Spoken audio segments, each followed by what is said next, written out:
सगर के पुत्र थे, उनको तज्जल स्पर्श मात्रेण स्पर्श किया गंगा जल ने, उनकी भस्मी को तुरंत मुक्त हो।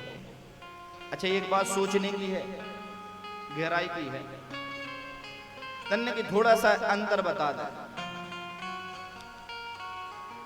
विचार करो कि जब 60,000 पुत्र सगर के जल गए तो आकाश भगवान ने कहा, ऋषियों ने कहा कि गंगा जी को लाकर के गंगा जल इन पर डाल दिया जाए तो ये मुक्त हो जाएगा।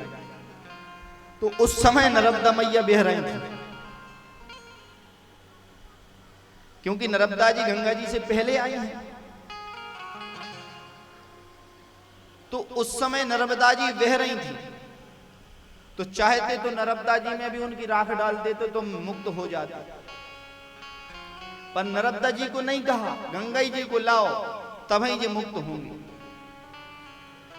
तो हम ये बात इसलिए कह रहे हैं कि मरने के बाद खारी को नर्मदा जी में सराहो, अच्छी बात है, पर उस समय चाहते तो वो भी नर्मदा जी में सरा देते, पर नर्मदा जी में नहीं, गंगा जी को लाना पड़ा। इसलिए प्रयास करो कि पुरखों की खारी कहां सरबो हड्डियां, गंगा जी में सराओ, प्रयास करना चाहिए, नर्मदा जी में नहीं सराना चाहिए। भगवान ने जिस वस्तु को जिसके लिए लगा दिया है वो वही काम करेगी।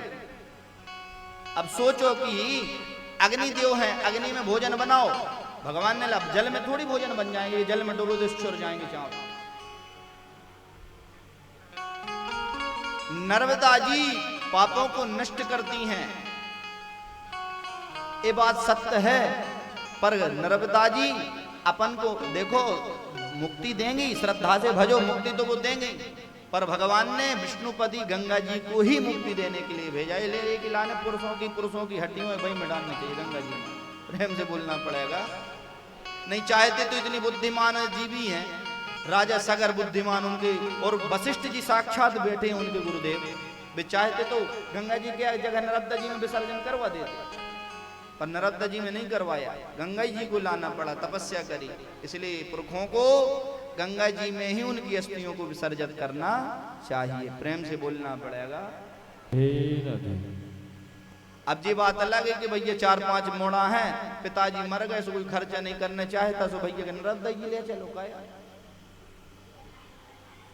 पैसों का हिसाब हो रहा है, 100 तुम लगाओगे तो 100 हम लगाएंगे, पिताजी मरे धरे पहले हिसाब हो रहा है, इतने देव जब तुम उनकी नकड़िया होगी। ऐसा नहीं, शास्त्रों में पुत्र को पुत्र क्यों कहा गया है, अब आई है बात तो कह ही दें, पुत्र पुत्र कब माना जाएगा।